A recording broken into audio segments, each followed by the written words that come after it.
ಪಾಠ 7 ಚನ್ನಭೈರಾದೇವಿ. ಪ್ರಶ್ನೋತ್ತರಗಳು. ಕೃತಿಕಾಕಾರರ ಪರಿಚಯ. ಡಾಕ್ಟರ್ ಗಜಾನನ ಶರ್ಮಾ. ಕಾಲ 1954. ಸ್ಥಳ ಶಿವಮೊಗ್ಗ ಜಿಲ್ಲೆಯ ಸಾಗರ ತಾಲೂಕಿನವರು. ನಾಟಕಗಳು: ಗೊಂಬೆ ರಾವಣ, ಬೆಳ್ಳಿ ಬೆಳಕಿನ ಹಿಂದೆ, ದ್ವಂದ್ವ ದ್ವಾಪರ, ಕನ್ನಂಬಾಡಿಯ ಕಟ್ಟದಿದ್ದರೆ. ಕೃತಿ: ಕಾಡು ಕಣಿವೆಯ ಹಾಡು ಹಕ್ಕಿ, ಗರ್ತಿಗೆರೆ ರಾಘಣ್ಣ. ಕಾದಂಬರಿ: ಪುನರ್ವಸು ಮತ್ತು ರಾಣಿ ಚನ್ನಭೈರಾದೇವಿ. ಪ್ರಶಸ್ತಿ: ನಾಟಕ ಅಕಾಡೆಮಿ ಪ್ರಶಸ್ತಿ ದೊರೆತಿದೆ. ಒಂದು ವಾಕ್ಯದಲ್ಲಿ ಉತ್ತರಿಸಿ. ಪ್ರಶ್ನೆ 1. ಚನ್ನಭೈರಾದೇವಿಯ ಆಡಳಿತವಿದ್ದ ಪ್ರಾಂತ್ಯಗಳು ಯಾವುವು? ಉತ್ತರ: ಚನ್ನಭೈರಾದೇವಿ ಆಡಳಿತವಿದ್ದ ಪ್ರಾಂತ್ಯಗಳು ಗೇರುಸೊಪ್ಪೆ ಮತ್ತು ಆಡುವಳ್ಳಿ. ಪ್ರಶ್ನೆ 2. ಚನ್ನಭೈರಾದೇವಿಗೆ ಉದ್ದಟತನದ ಪತ್ರ ಬರೆದವರು ಯಾರು? ಉತ್ತರ: ಚನ್ನಭೈರಾದೇವಿಗೆ ಉದ್ದಟತನದ ಪತ್ರ ಬರೆದವರು ಗೋವೆಯ ಪೋರ್ಚುಗೀಸ್ ಗವರ್ನರ್ ಲೂಯಿಸ್ ಅಟಾಯಿಡೆ. ಪ್ರಶ್ನೆ 3. ಪೋರ್ಚುಗೀಸರು ಚನ್ನಭೈರಾದೇವಿಗೆ ನೀಡಿದ ಬಿರುದು ಏನು? ಉತ್ತರ: ಪೋರ್ಚುಗೀಸರು ಚನ್ನಭೈರಾದೇವಿಗೆ ಕಾಳು ಮೆಣಸಿನ ರಾಣಿ ಎಂಬ ಬಿರುದು ನೀಡಿದರು. ಪ್ರಶ್ನೆ 4. ಪೋರ್ಚುಗೀಸರು ಹಡಗಿನ ಮೂಲಕ ಎಲ್ಲಿಗೆ ದಾಳಿ ಮಾಡಲು ಸಜ್ಜಾಗಿದ್ದರು? ಉತ್ತರ: ಪೋರ್ಚುಗೀಸರು ಹಡಗಿನ ಮೂಲಕ ಹೊನ್ನಾವರದ ಮೇಲೆ ದಾಳಿ ಮಾಡಲು ಸಜ್ಜಾಗಿದ್ದರು. ಪ್ರಶ್ನೆ 5. ಚನ್ನಭೈರಾದೇವಿಯ ರಾಯಭಾರಿಯ ಹೆಸರೇನು? ಉತ್ತರ: ಚನ್ನಭೈರಾದೇವಿಯ ರಾಯಭಾರಿಯ ಹೆಸರು ಕಂಠಪ್ಪ ನಾಯಕ. ಪ್ರಶ್ನೆ 6. ಚನ್ನಭೈರಾದೇವಿಯು ಕಾಡಿನ ಮಧ್ಯೆ ಕಟ್ಟಿದ್ದ ಕೋಟೆಯ ಹೆಸರೇನು? ಉತ್ತರ: ಚನ್ನಭೈರಾದೇವಿಯು ಕಾಡಿನ ಮಧ್ಯೆ ಕಟ್ಟಿದ್ದ ಕೋಟೆಯ ಹೆಸರು ಕಾನೂರು ಕೋಟೆ. 2-3 ವಾಕ್ಯಗಳಲ್ಲಿ ಉತ್ತರಿಸಿ. ಪ್ರಶ್ನೆ 1. ಸಮುದ್ರದಲ್ಲಿ ಪೋರ್ಚುಗೀಸರನ್ನು ಗೆಲ್ಲುವುದು ಯಾಕೆ ಕಷ್ಟ ಸಾಧ್ಯ? ಉತ್ತರ: ಪೋರ್ಚುಗೀಸರಲ್ಲಿ ಸುಮಾರು 130 ಹಡಗುಗಳಿವೆ. ವಿಶೇಷ ತರಬೇತಿ ಪಡೆದ 1000 ಸೈನ್ಯವನ್ನು ಪೋರ್ಚುಗಲ್ನಿಂದ ತರಿಸಿದ್ದಾರೆ. ಹಾಗಾಗಿ ಪೋರ್ಚುಗೀಸರನ್ನು ಸಮುದ್ರ ಯುದ್ಧದಲ್ಲಿ ಗೆಲ್ಲುವುದು ಕಷ್ಟ ಸಾಧ್ಯ. ಪ್ರಶ್ನೆ 2. ಚನ್ನಭೈರಾದೇವಿಗೆ ಬುದ್ಧಿ ಕಲಿಸಬೇಕೆಂದು ಪೋರ್ಚುಗೀಸರು ಹೊನ್ನಾವರವನ್ನು ಏನು ಮಾಡಲು ಹೊರಟಿದ್ದರು? ಉತ್ತರ: ಚನ್ನಭೈರಾದೇವಿಗೆ ಬುದ್ಧಿ ಕಲಿಸಬೇಕೆಂದು ಪೋರ್ಚುಗೀಸರು ಹೊನ್ನಾವರ ಪಟ್ಟಣವನ್ನು ಸುಟ್ಟು ಬಿಡಲು ನಿರ್ಧರಿಸಿ ಅಲ್ಲಿರುವ ಮನೆ, ಕೊಟ್ಟಿಗೆ, ಅಂಗಡಿ, ದೇವಾಲಯ, ಮಸೀದಿ, ಬಸೀದಿಗಳನ್ನು ಸುಟ್ಟು ಬಿಡಲು ಹೊರಟಿದ್ದರು. ಪ್ರಶ್ನೆ 3. ಚನ್ನಭೈರಾದೇವಿ ಕಾಡಿನ ಮಧ್ಯೆ ಏಕೆ ಕೋಟೆಯನ್ನು ಕಟ್ಟಿದ್ದಳು? ಉತ್ತರ: ಶತ್ರುಗಳು ಆ ಕೋಟೆಗೆ ಅಷ್ಟೊಂದು ಸುಲಭವಾಗಿ ತಲುಪಲಾರರು. ಅಲ್ಲಿಗೆ ಬಂದು ಮುಟ್ಟಬೇಕಾದರೆ ಹಲವು ನದಿಗಳನ್ನು ದಾಟಿ ಬರಬೇಕಿತ್ತು. ಕಾಡು ಮನುಷ್ಯರಿಂದ ಮತ್ತು ವನ್ಯ ಮೃಗಗಳಿಂದ ಪಾರಾಗಿ ಬರುವುದು ಸುಲಭವಾಗಿರಲಿಲ್ಲ. ಆದ್ದರಿಂದ ಚನ್ನಭೈರಾದೇವಿ ಕಾಡಿನ ಮಧ್ಯೆ ಕೋಟೆ ಕಟ್ಟಿದ್ದಳು. ಪ್ರಶ್ನೆ 4. ಪೋರ್ಚುಗೀಸರು ಯುದ್ಧಕ್ಕೆ ಸಿದ್ಧವಾಗಿದ್ದ 2 ಉದ್ದೇಶಗಳು ಯಾವುವು? ಉತ್ತರ: ಪೋರ್ಚುಗೀಸರು ಯುದ್ಧಕ್ಕೆ ಸಿದ್ಧವಾಗಲು ಕಾರಣವಾದ 2 ಉದ್ದೇಶಗಳು: 1. ಚನ್ನಭೈರಾದೇವಿಯು ಹೊನ್ನಾವರ ಮತ್ತು ಭಟ್ಕಳ ಬಂದರುಗಳಲ್ಲಿ ಪೋರ್ಚುಗೀಸರ ಒಪ್ಪಿಗೆ ಇಲ್ಲದೆ ಮುಸಲ್ಮಾನರ ಹಡಗುಗಳಿಗೆ ಕರಿಮೆಣಸು, ದಾಲ್ಚಿನ್ನಿ, ಕೆಂಪಕ್ಕಿ ಮತ್ತು ಶ್ರೀಗಂಧ ತುಂಬಿಸಿ ಸಮುದ್ರ ವ್ಯಾಪಾರಕ್ಕೆ ಸಹಕರಿಸಿದ್ದು. 2. ಮಹಾರಾಣಿ ಚನ್ನಭೈರಾದೇವಿಯು ಪೋರ್ಚುಗೀಸ್ ರಾಜದ್ರೋಹಿ ರೊಜಾಹಿಯೋಗೆ ಆಶ್ರಯ ನೀಡಿದ್ದು. 7-8 ವಾಕ್ಯಗಳಲ್ಲಿ ಉತ್ತರಿಸಿ. ಪ್ರಶ್ನೆ 1. ಪೋರ್ಚುಗೀಸರ ಗವರ್ನರ್ ಚನ್ನಭೈರಾದೇವಿಗೆ ಬರೆದ ಪತ್ರವನ್ನು ವಿವರಿಸಿ. ಉತ್ತರ: ಆಡುವಳ್ಳಿ ಗೇರುಸೊಪ್ಪೆಗಳ ಮಹಾರಾಣಿಗೆ ಗೋವೆಯ ಗವರ್ನರ್ ಲೂಯಿಸ್ ಅಟಾಯಿಡೆಯ ಶುಭಾಶಯಗಳು.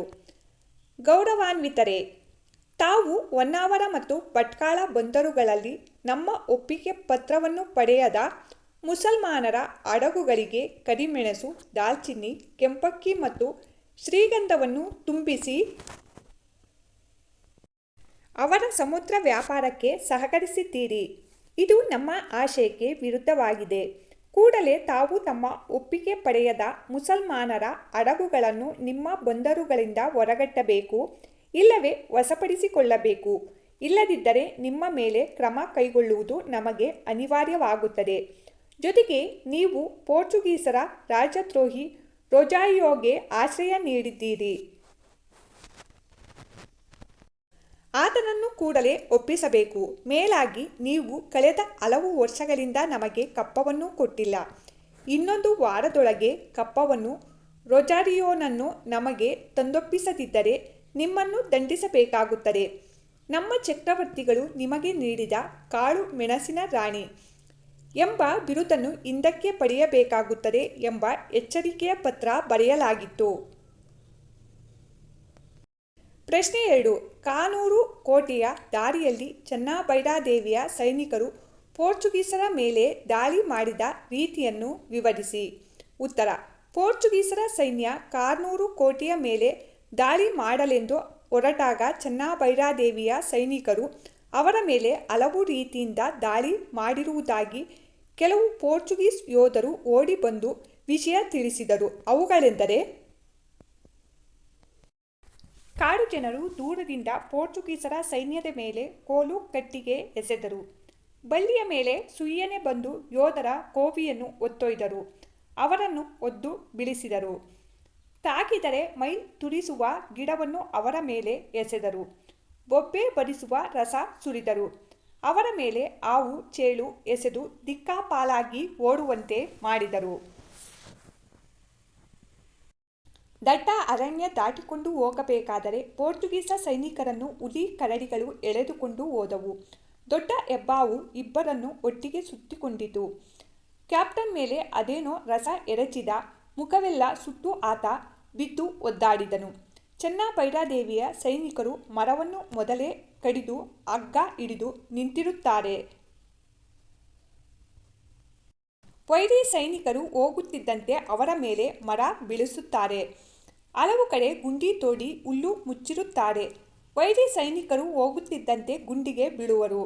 ವೈರಿ ಸೈನಿಕರ ಕುಡಿಯುವ ನೀರಿನ ಬಿಂದಿಗೆ ಉರುಳಿಸಿ ಕುಡಿಯಲು ನೀರಿಲ್ಲದಂತೆ ಮಾಡಿದ್ದಾರೆ. ಆಹಾರದ ಪಟ್ಟಣವನ್ನು ಕದ್ದಿದ್ದಾರೆ. ವೈರಿ ಸೈನಿಕರು ಹಸಿವಿನಿಂದ ಕಂಗಾಲಾಗುವಂತೆ ಮಾಡಿದ್ದಾರೆ. ಅಟಾಯಿಡೆ ಇರುವ ಸ್ಥಳದಲ್ಲಿ ಬೆಟ್ಟದಿಂದ ಕಲ್ಲು ಉರುಳಿಸಿ ಅವನನ್ನು ಅಪಾಯದಲ್ಲಿ ನೂಕುತ್ತಾರೆ. ಹೀಗೆ ಪರಿಪರಿಯಾದ ರೀತಿಗಳಿಂದ ಪೋರ್ಚುಗೀಸರ ಮೇಲೆ ಚೆನ್ನಭೈರಾದೇವಿಯ ಸೈನಿಕರು ಕಾನೂರು ಕೋಟೆಯ ದಾರಿಯಲ್ಲಿ ದಾಳಿ ಮಾಡಿದರು. ಪ್ರಶ್ನೆ 3. ಮರದ ಹಿಂದಿನ ಧ್ವನಿಯು ಲೂಯಿಸ್ ಅಟಾಯಿಡೆಯನ್ನು ಹೇಗೆ ಎಚ್ಚರಿಸಿತು? ಉತ್ತರ. ಶತಮೂರ್ಖ ಲೂಯಿಸ್ ಅಟಾಯಿಡೆ, ಯೋಚಿಸು. ಯಾರು ಮೋಸಗಾರರು, ಯಾರು ವಂಚಕರು? ಇದು ನಮ್ಮ ಮಣ್ಣು, ನಮ್ಮ ಕಾಡು, ನಮ್ಮ ನೆಲ. ಇಲ್ಲಿಗೆ ಹೊಂಚು ಹಾಕಿ ಬಂದ ವಂಚಕರು ನೀವು. ಏನು, ನಮ್ಮ ರಾಣಿಯನ್ನು ಬಂಧಿಸಿ ಕೊಂಡೊಯ್ಯುವೆಯಾ? ಬಾ, ಮೊದಲು ಕಾನೂರು ಕೋಟೆಗೆ ಹತ್ತಿರ ಬಾ. ನಿನ್ನ ಆತಿಥ್ಯಕ್ಕಾಗಿ ಸಿದ್ಧಳಾಗಿ ಕಾಯುತ್ತಿದ್ದಾಳೆ ನಮ್ಮ ರಾಣಿ. ಮಿಸ್ಟರ್ ಅಟಾಯಿಡೆ, ಖಂಡಾಂತರಗಳನ್ನು ದಾಟಿ ಬಂದ ಕೆಚ್ಚು ಎಲ್ಲಿ ಹೋಯಿತು? ನಿನ್ನೆ ರಾಯಭಾರಿ ಕಂಟಪ್ಪನನ್ನು ಕೊಲ್ಲಲು ಹೊರಟ ನಿನ್ನ ಬಂದೂಕು ಈಗೇಕೆ ಸುಮ್ಮನಾಯಿತು? ಪೋರ್ಚುಗೀಸರೆಂದರೆ ಪ್ರಪಂಚವನ್ನು ಆಳಲು ಹುಟ್ಟಿದವರು ಎನ್ನುತ್ತಿದ್ದ ನಿನ್ನ ಆಟಾಟೋಪ ಈಗೆಲ್ಲಿ ಹೋಯಿತು? ಕಡಲು ನಿನಗೆ ಆಟದ ಮೈದಾನವಾದರೆ ಕಾಡು ನಮ್ಮ ಆಡಂಬೋಲ. ನೆನಪಿಟ್ಟುಕೋ ಮೂರ್ಖ. ನಿನ್ನ ಸುತ್ತ ನಾವೆಷ್ಟು ಮಂದಿ ಇದ್ದೇವೆಂದು ಗೊತ್ತೇನು? ಮರದ ಮೇಲೆ ನೋಡು, ನಿನ್ನ ಬೆನ್ನ ಹಿಂದೆ ನೋಡು, ಎದುರು ನೋಡು, ಮುಂದೆ ನೋಡು. ಈಗಾಗಲೇ ನಿಮ್ಮ 200ಕ್ಕೂ ಹೆಚ್ಚು ಯೋಧರು ನಮ್ಮ ವಶದಲ್ಲಿದ್ದಾರೆ. ಆದರೆ ಒಬ್ಬರೂ ಸತ್ತಿಲ್ಲ. ನಾವು ನಿಮ್ಮಂತೆ ಕೊಲೆಗಡುಕರಲ್ಲ, ಶಾಂತಿ ಪ್ರಿಯರು. ಅಹಿಂಸೆ ನಮ್ಮ ಧರ್ಮ. ಈಗಲೂ ರಾಣಿಗೆ ಶರಣಾದೆವೆಂದು ಹೇಳಿದರೆ ನಿಮಗೆ ಅನ್ನ ನೀರು ಕೊಟ್ಟು ಗೌರವದಿಂದ ಹಿಂದಕ್ಕೆ ಕಳಿಸುತ್ತೇವೆ. ಆದರೆ ಒಂದು ಕರಾರು, ಇನ್ನು ಮುಂದೆ ಹೊನ್ನಾವರದ ದಿಕ್ಕಿಗೆ ತಲೆ ಇಟ್ಟು ಮಲಗಬಾರದು ಎಂದು ಮರದ ಹಿಂದಿನ ಧ್ವನಿಯು ಲೂಯಿಸ್ ಅಟಾಯಿಡೆಯನ್ನು ಎಚ್ಚರಿಸಿತು. ಸಂದರ್ಭ ಸಹಿತ ಸ್ವಾರಸ್ಯವನ್ನು ವಿವರಿಸಿ. 1. ನಮ್ಮ ನೆಲದ ನಾವಿಕ ರೊಜಾರಿಯೋನನ್ನು ಅವರಿಗೊಪ್ಪಿಸಲು ನಾವೇನು ಎಂಬೇಡಿಗಳಲ್ಲ. ಆಯ್ಕೆ: ಈ ಮೇಲಿನ ಮಾತನ್ನು ಡಾಕ್ಟರ್ ಗಜಾನನ ಶರ್ಮಾರವರು ಬರೆದಿರುವ ಚೆನ್ನಭೈರಾದೇವಿ ಎಂಬ ಚಾರಿತ್ರಿಕ ನಾಟಕದಿಂದ ಆಯ್ದುಕೊಳ್ಳಲಾಗಿದೆ. ಸಂದರ್ಭ: ಪೋರ್ಚುಗೀಸರು ಗವರ್ನರ್ ಮಹಾರಾಣಿ ಚೆನ್ನಬೈರಾದೇವಿಗೆ ಪತ್ರ ಬರೆದು ತಮ್ಮ ಆಶ್ರಯದಲ್ಲಿರುವ ಪೋರ್ಚುಗೀಸರ ರಾಜದ್ರೋಹಿ ರೊಜಾರಿಯೋನನ್ನು ತಂದೊಪ್ಪಿಸಬೇಕು, ಇಲ್ಲವಾದರೆ ನಿಮ್ಮನ್ನು ದಂಡಿಸಬೇಕಾಗುತ್ತದೆ ಎಂಬ ಪತ್ರದ ಒಕ್ಕಣೆ ಸತ್ರಜಿತ್ತ ಓದುತ್ತಿದ್ದ ಸಂದರ್ಭದಲ್ಲಿ ಈ ವಾಕ್ಯವನ್ನು ಚೆನ್ನಬೈರಾದೇವಿ ಸಭಿಕರನ್ನು ಉದ್ದೇಶಿಸಿ ನುಡಿದಳು. ಸ್ವಾರಸ್ಯ: ನಮ್ಮ ನಾಡಿನ ನಾವಿಕನನ್ನು ಪೋರ್ಚುಗೀಸರಿಗೆ ಒಪ್ಪಿಸುವಷ್ಟು ಏಡಿಗಳು ನಾವಲ್ಲ. ಅವರ ಆಜ್ಞೆಯನ್ನು ಉಲ್ಲಂಘಿಸುವ ಒಳಾರ್ಥ ಇಲ್ಲಿರುವ ಸ್ವಾರಸ್ಯವಾಗಿದೆ. 2. ಈ ಸಲ ಸಮುದ್ರ ಯುದ್ಧದಲ್ಲಿ ಅವರನ್ನು ಗೆಲ್ಲುವುದು ಕಷ್ಟಸಾಧ್ಯ. ಆಯ್ಕೆ: ಈ ವಾಕ್ಯವನ್ನು ಡಾಕ್ಟರ್ ಗಜಾನನ ಶರ್ಮಾರವರು ಬರೆದಿರುವ ಚೆನ್ನಬೈರಾದೇವಿ ಚಾರಿತ್ರಿಕ ನಾಟಕದಿಂದ ಆರಿಸಿಕೊಳ್ಳಲಾಗಿದೆ. ಸಂದರ್ಭ: ಚೆನ್ನಬೈರಾದೇವಿಯ ಗೂಢಚಾರಿಣಿ ಸಬಲೆಯು ಪೋರ್ಚುಗೀಸರ ಪ್ರಬಲ ನೌಕಾಪಡೆಯು ಸಜ್ಜಾದ ರೀತಿಯನ್ನು ವಿವರಿಸುವ ಸಂದರ್ಭದಲ್ಲಿ ಈ ಮಾತನ್ನು ಸಭೆಯಲ್ಲಿರುವ ರಾಣಿ ಚೆನ್ನಬೈರಾದೇವಿಗೆ ಹೇಳಿದಳು. ಸ್ವಾರಸ್ಯ: ನೌಕಾಯುದ್ಧ ತಂತ್ರ ನಿಪುಣರು ಅಪಾರ ಸೇನಾಬಲ ಹೊಂದಿದ್ದ ಪೋರ್ಚುಗೀಸರನ್ನು ಸಮುದ್ರದಲ್ಲಿ ಸೋಲಿಸುವುದು ಅಸಾಧ್ಯವೇನಲ್ಲ, ಆದರೆ ಕಷ್ಟದಾಯಕವಾದುದು ಎಂಬುದು ಇಲ್ಲಿಯ ಸ್ವಾರಸ್ಯ. 3. ಆದಷ್ಟು ಬೇಗ ಹೊನ್ನಾವರ ಮೇಲೆ ದಾಳಿ ಮಾಡಬೇಕು. ಆಯ್ಕೆ: ಈ ವಾಕ್ಯವನ್ನು ಡಾಕ್ಟರ್ ಗಜಾನನ ಶರ್ಮಾ ಅವರು ಬರೆದಿರುವ ಚೆನ್ನಬೈರಾದೇವಿ ಎಂಬ ಐತಿಹಾಸಿಕ ನಾಟಕದಿಂದ ಆಯ್ದುಕೊಳ್ಳಲಾಗಿದೆ.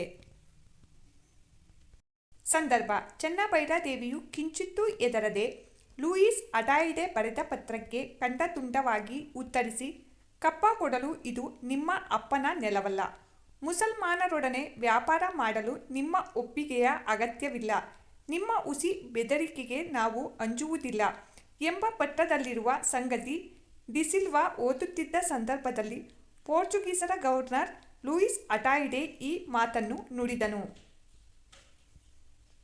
ಸ್ವಾರಸ್ಯ: ಚೆನ್ನಬೈರಾದೇವಿಯು ಶೌರ್ಯಭರಿತ ಪ್ರತ್ಯುತ್ತರ ಕೊಡುತ್ತಿದ್ದಂತೆಯೇ ಇವನ ಮನಸ್ಸಿನಲ್ಲಿ ಮೊದಲು ಹೊಳೆದದ್ದೇ ಈ ಮಾತು. ಆದಷ್ಟು ಬೇಗ ಚೆನ್ನಬೈರಾದೇವಿ ಆಳುತ್ತಿದ್ದ ಹೊನ್ನಾವರದ ಮೇಲೆ ದಾಳಿ ಮಾಡಬೇಕೆಂಬುದು. 4. ಮಹಾರಾಣಿ: ನಮ್ಮ ಯೋಧರು ಶತ್ರುಗಳಿಗೆ ಬೆನ್ನು ತೋರಿಸಬೇಕೇ? ಆಯ್ಕೆ: ಈ ಮೇಲಿನ ಮಾತನ್ನು ಡಾಕ್ಟರ್ ಗಜಾನನ ಶರ್ಮಾ ಅವರು ಬರೆದ ಚೆನ್ನಬೈರಾದೇವಿ ಎಂಬ ಐತಿಹಾಸಿಕ ನಾಟಕದಿಂದ ಆಯ್ದುಕೊಳ್ಳಲಾಗಿದೆ. ಸಂದರ್ಭ: ಪೋರ್ಚುಗೀಸರನ್ನು ಸಮುದ್ರದಲ್ಲಿ ಸೋಲಿಸುವುದು ಕಷ್ಟಸಾಧ್ಯವೆಂದು ಅರಿತ ನಂತರ ರಾಣಿ ಚೆನ್ನಬೈರಾದೇವಿ ಹಲವು ಯುದ್ಧ ತಂತ್ರಗಾರಿಕೆಯನ್ನು ಹೂಡುವಳು ಹಾಗೂ ಹಲವು ಸೂಚನೆಗಳನ್ನು ನೀಡುವಳು. ಆ ಮಾತಿಗೆ ಪ್ರತ್ಯುತ್ತರವಾಗಿ ಈ ಮಾತನ್ನು ಮಹಾರಾಣಿ ಚೆನ್ನಬೈರಾದೇವಿಯನ್ನು ಉದ್ದೇಶಿಸಿ ಭೈರವನಾಯಕ ನುಡಿದನು. ಸ್ವಾರಸ್ಯ: ಪರಾಕ್ರಮಿಯಾದ ಭೈರವನಾಯಕನಿಗೆ ಇದೊಂದು ಯುದ್ಧ ತಂತ್ರಗಾರಿಕೆ ಎಂಬುದು ತಿಳಿಯದೆ ನಮ್ಮ ಯೋಧರೇಕೆ ಏಡಿಗಳಂತೆ ಪೋರ್ಚುಗೀಸರ ಸೈನ್ಯಕ್ಕೆ ಬೆನ್ನು ತೋರಿಸಬೇಕು ಎಂದು ಹೇಳುವುದು ಸ್ವಾರಸ್ಯಮಯವಾಗಿ ಇಲ್ಲಿ ವ್ಯಕ್ತವಾಗಿದೆ. 5. ಕುತಂತ್ರವನ್ನು ತಂತ್ರಗಾರಿಕೆಯಿಂದಲೇ ಮಣಿಸಬೇಕು.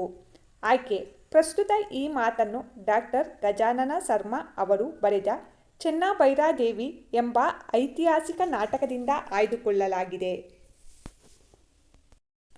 ಸಂದರ್ಭ: ಪೋರ್ಚುಗೀಸರ ಸುಸಜ್ಜಿತ ಸೈನ್ಯವನ್ನು ತಂತ್ರಗಾರಿಕೆಯಿಂದಲೇ ಸೋಲಿಸಬೇಕೆಂದು ಮನಗಾಣುತ್ತಿದ್ದಂತೆಯೇ ಚೆನ್ನಬೈರಾದೇವಿ ಭೈರವನಾಯಕರನ್ನು ಉದ್ದೇಶಿಸಿ, ಸೈನಿಕರಿಗೆ ಹೇಳಿ, ಇದು ಯುದ್ಧತಂತ್ರ, ಮುಳ್ಳನ್ನು ಮುಳ್ಳಿನಿಂದಲೇ ತೆಗೆಯಬೇಕು ಎಂದು ಮನವರಿಕೆ ಮಾಡಿಕೊಡುತ್ತಾ ಈ ಮೇಲಿನ ಮಾತನ್ನು ಮಹಾರಾಣಿ ಚೆನ್ನಬೈರಾದೇವಿಯು ನುಡಿವಳು.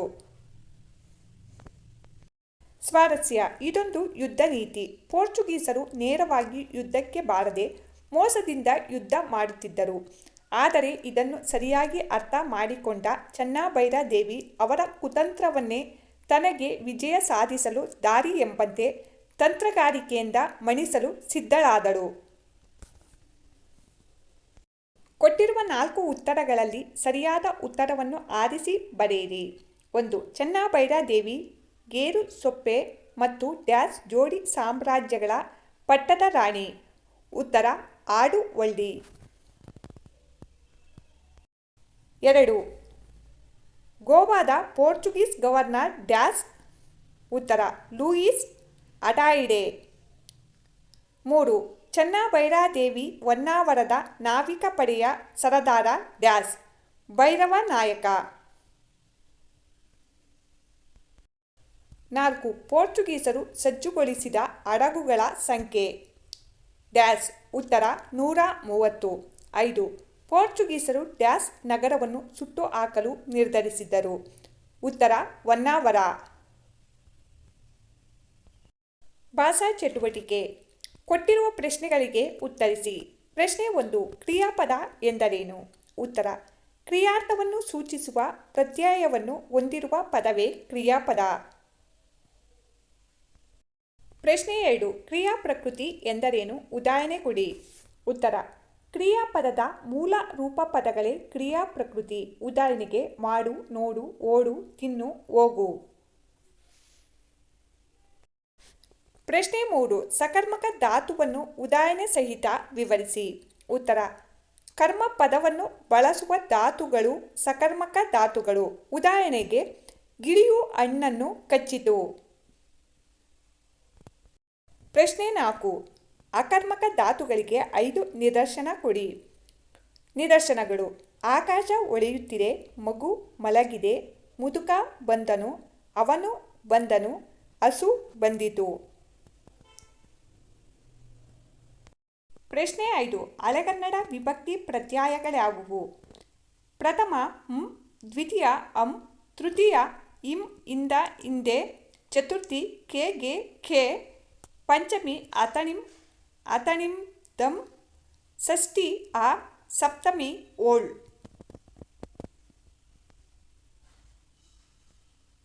ಪ್ರಶ್ನೆ 6. ವಿಭಕ್ತಿ ಪಲ್ಲಟ ಎಂದರೇನು?